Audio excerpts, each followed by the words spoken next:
देखो, पिछले लेक्चर में जो इलेक्ट्रिक फील्ड का पहला लेक्चर था उसमें मैंने आपको ये बताया था कि अगर कोई इलेक्ट्रिक फील्ड के अंदर हम चार्ज पार्टिकल रख रहे हैं, ठीक है ना, तो जो उस पर फोर्स लगेगा वो क्यू ई होगा और मास से डिवाइड करोगे तो एक्सेलरेशन मिलेगा। टी टाइम पर अगर वेलोसिटी बतानी है और एक्सेलरेशन कांस्टेंट है तो इक्वेशन ऑफ मोशन हम यूज़ करके हम तमाम चीज़ें निकाल सकते हैं। तो कुछ इन्हीं सब चीज़ों पे मैं क्वेश्चंस ले रहा हूँ, है ना। एक क्वेश्चन मैं और ले रहा हूँ, कैसे इलेक्ट्रिक फील्ड को यूज़ कर रहे हैं, इस इक्वेशन ऑफ मोशन को यूज़ कर रहे हैं। तो क्वेश्चन ये है, two particles of equal masses having charges plus q and plus 4q, ठीक है ना। ये क्वेश्चन है, ये two particles equal mass, two particles have equal masses but charges are different are allowed to fall from rest through equal distance in uniform electric field।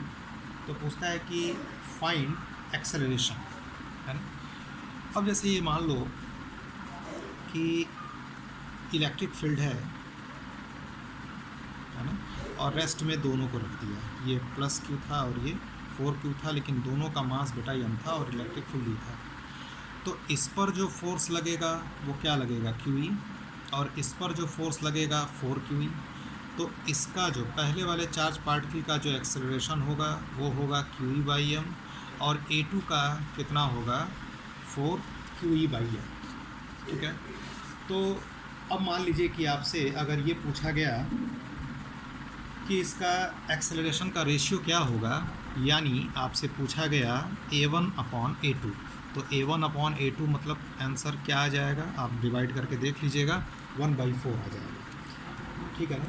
और बोल रहा है ना कि फिर से सुन लीजिए, two particles of equal masses having charges plus q plus 4q are allowed to fall from rest through equal distance in uniform electric field. तो इक्वल डिस्टेंस चलने में, दूसरे में मान लीजिए जैसे पूछ दिया कि इक्वल डिस्टेंस चलने में मतलब दोनों ही s चला, जैसे ये q वाला भी मान लीजिए x चला, 4q वाला भी x चला, और मान लीजिए कि इसको चलने में टाइम t1 लगा, इसको चलने में टाइम t2 लगा, और पूछा कि भाई बताओ कि t1/t2 कितना होगा। तो अब यहाँ पर आपको तो ये पता है कि एक्सेलरेशन कांस्टेंट है, तो दोनों के द्वारा चली हुई दूरी आप निकाल लीजिए। चूँकि इनिशियली रेस्ट में था, वो फॉल वाले से आप ग्रेविटी का केस मत लीजिएगा, है ना।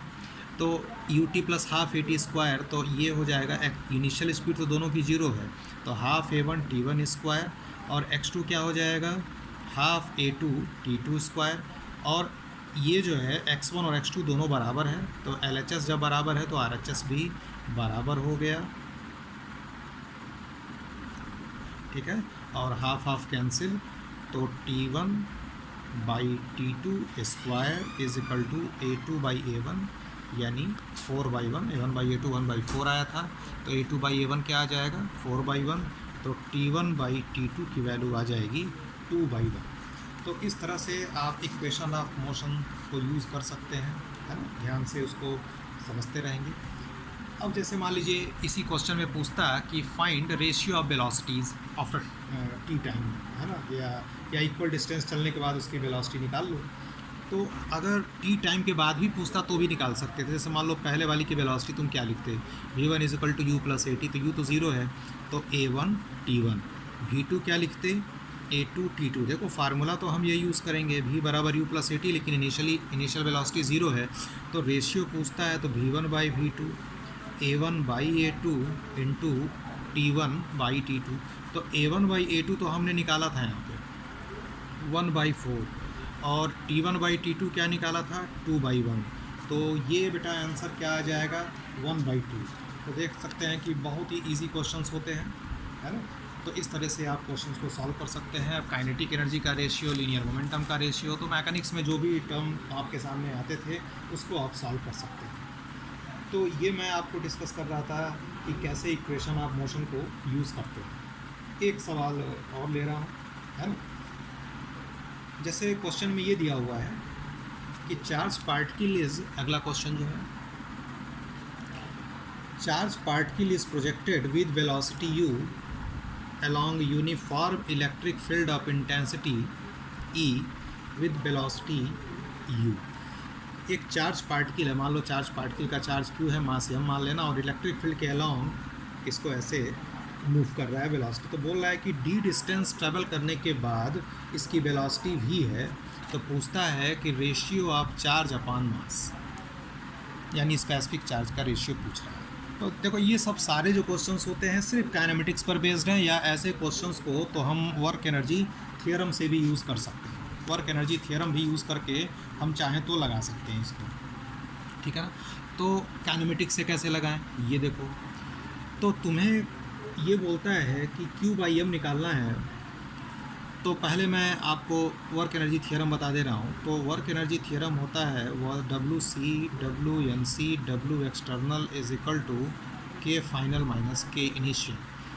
तो नॉन कंजर्वेटिव और एक्सटर्नल फोर्स है नहीं, कंजर्वेटिव फोर्स में क्या लगेगा आपका ये इलेक्ट्रिक फोर्स लगेगा, तो इलेक्ट्रिक फोर्स कितना लगेगा QE, और वर्क डन जो होता है वो होता है फोर्स इनटू डिस्प्लेसमेंट, तो फोर्स QE और डिस्प्लेसमेंट क्या है D।